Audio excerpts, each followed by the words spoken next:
Hello everyone, bringing you a video today talking about an example of the British S6 Respirator, a 60s dated example in a 1960s Haversack with late 60s contents for the Haversack in terms of decontamination kits and so forth. What I'm going to do is lay this out on the floor and get the various components out and look at them in a little bit more detail. Okay, so here we have the Haversack.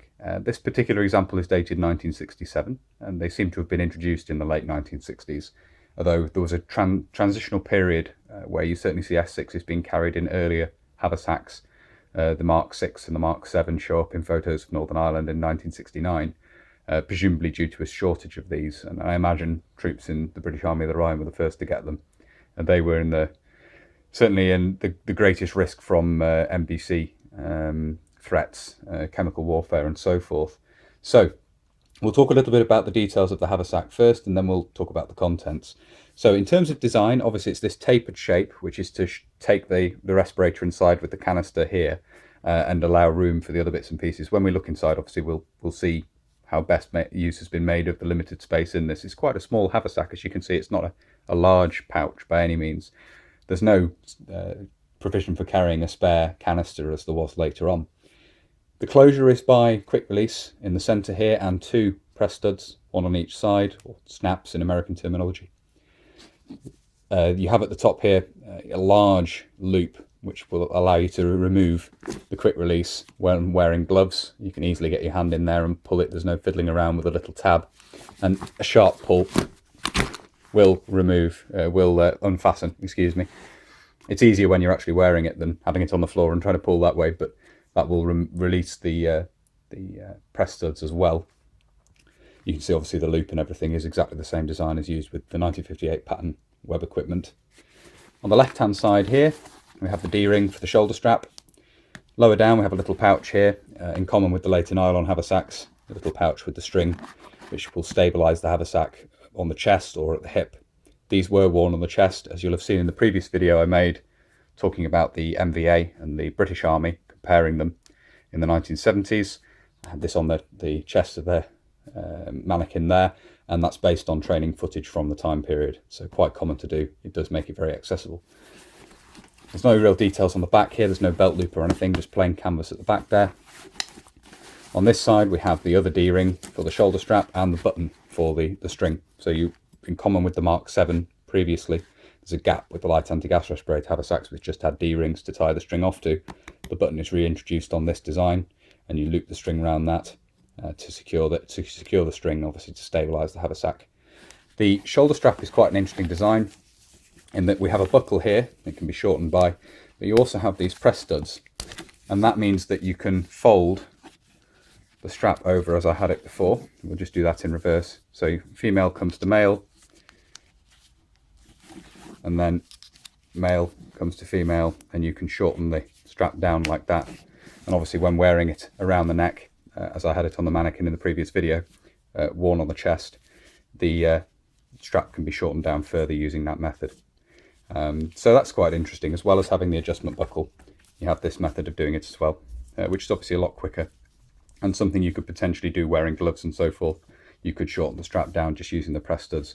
It's easier than fiddling around with the buckle there. Anyway, we'll move on to look at the contents now. Under the flap here we have two loops here which could be used to carry the gloves, similar to the elasticated loops in the later nylon Haversack. And you can see the date and the other stamps on here. And we do have a NATO stock number in there. You can see the 99 there, Britain's national code, and obviously the date there, the manufacturer LSM, I believe, 1967. And you can see how the respirator is stowed in here. So the face piece in towards the flap with the canister on this side. Of course, you could actually carry the left-hand or right-handed respirator in here, no problem. With the later nylon type, because of course you have the spare canister, they had to make a right and left-handed Haversack in order to do that. In this case, you could have the canister over here and just put the eye shields, which is what these are, on the other side. We'll remove the respirator. We'll talk about that last. It's basically a bog standard S6, but we'll talk about that. It's an early dated example.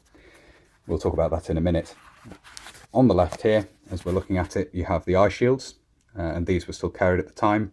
So they fit quite neatly, and I say best use made of the space in here. The pouch with all the bits in the front here fit inside the facepiece when the respirator's in, and obviously there's room for the canister to sit here due to the tapered nature of the Haversack. So the eye shields fit quite neatly on the other side there, them to one side.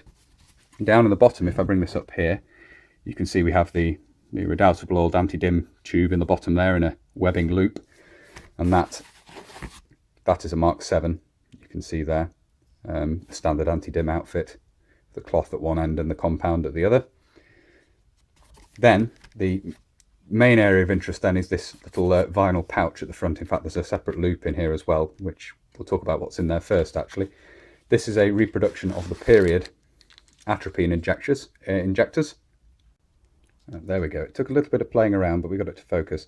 So I made a transfer here and bought a little plastic tube, made a reproduction of the early atropine injectors. There are 2 syrettes in there, which I just moulded out of milliput, made reproductions of them. You can hopefully see through the plastic there, if we can get it to focus again. There we go. They would normally be in their own little plastic containers inside as well, but I couldn't reproduce those. So there's just 2 little syrettes in there by way of illustration. And as I say, this is how the atropine was initially issued, very similar to the morphine syrettes, which were also around at the time and had been previously as well.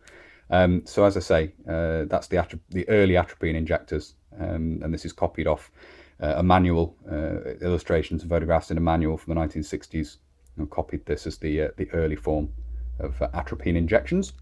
So 2 of those in there, and there's a little loop in here, a vinyl loop, which we'll have a look at in just a moment when we've got the rest out, that fits in. Then we have here what's actually the DKP2. This is the bottle of Fuller's Earth, and it has a relatively early design of cap on there, as you can see, and it's not the tapered design that would come later. It's just a big oblong bottle there, but that is the bottle of Fuller's Earth, the DKP2.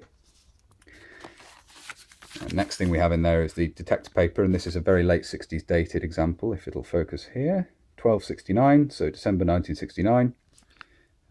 Detector paper, chemical agent number 1 Mark 2. That's the 3-colour paper. And then we have a 70s dated, it's the earliest example I have of this at the moment, the decontamination kit, number 1 Mark 1, the DKP1. And this, of course, is the pads impregnated with Fuller's Earth, which we would use to decontaminate yourself, and blot bang rub is the order of the day with those. You want to read the instructions that can be seen here. I'll hold them up so they focus as best they can, and you can pause and have a read of that if you would like to. And there it is, blot bang rub. So that's the DKP1. We also have in here a little cleaning cloth for the respirator, which was part of the kit as well. So just bringing this up to the camera again, you can see in there the 2 little vinyl pockets at the front here, which carries most of the stuff, and then you also have the loop there, which takes the tube for the atropine injectors. The respirator itself, and this needs a clean actually, it's something I've been reminded of making this video, so I will be doing that soon after this. This is an early dated example. The facepiece itself is dated 63, and then I believe this is the actual manufacturing date for the rest of the respirator. Certainly the head harness is dated 64 as well. You can see there, you can see we have a later date there down on the facepiece itself, so we have the 2 different stamps there. It's also marked round here as a normal, size normal, with the N, but it's a standard S6. They didn't change since the point of their introduction, so the ones we've looked at for the 70s and 80s are basically exactly the same as this. The canisters did change, of course, and this is an early example of the canister. So this is the early type of canister. I've noticed on these early canisters, the body of the canister is painted black, or finished black, and the front is actually more of this sort of grey colour. You possibly see that in the light there.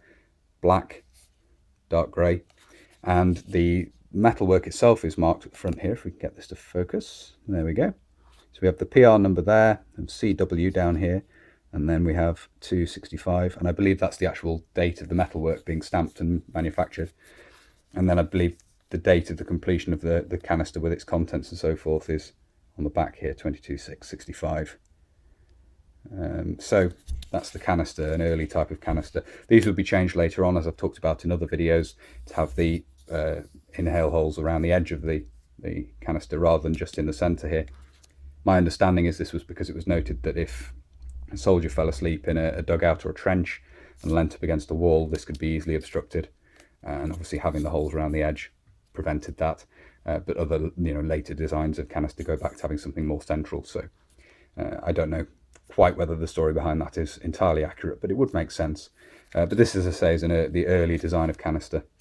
We'll put that back on the respirator now.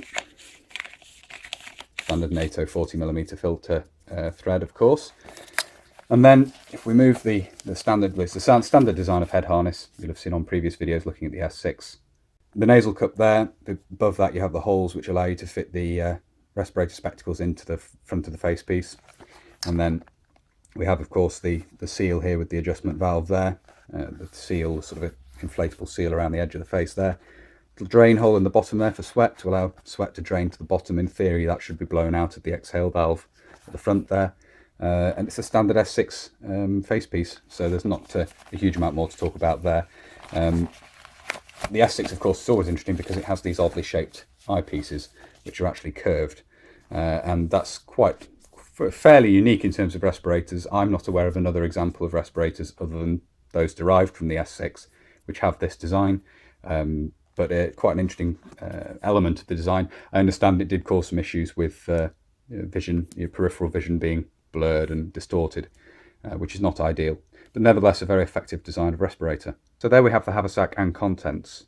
A lot of these obviously still recognisable to soldiers today. It's interesting to see that by the late 60s, a lot of items which are still part of MBC kit had already been introduced. So there we are. That was a run through of late 60s contents for the S6 Haversack, including the respirator itself, and obviously looking at the details of the 1960s Haversack as well. I thought it would be interesting to look through this because recently I've made a video looking at the CB suit, and obviously this is the respirator and combination of contents for the Haversack, which would be associated with that, alongside the late issues of the light anti-gas respirator, which was still around at the time. It seems to have been fairly long, drawn-out transition period between the two respirators. So, as I say, I thought it would be a nice adjunct to that video I've made previously. I do hope you found it interesting, as I always say. If you have and you'd like to see more from the channel, please do consider subscribing if you haven't already.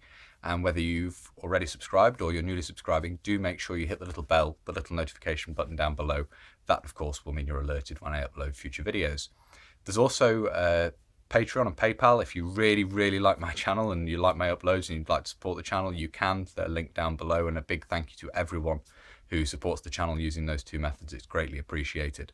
There's also social media for the channel as well. There's Facebook, Instagram and Twitter, all linked down below. And of course, if you want to make contact but you don't really use social media, there's an email address as well, linked down below in the description. That's everything I wanted to cover in this video. So until next time, bye for now.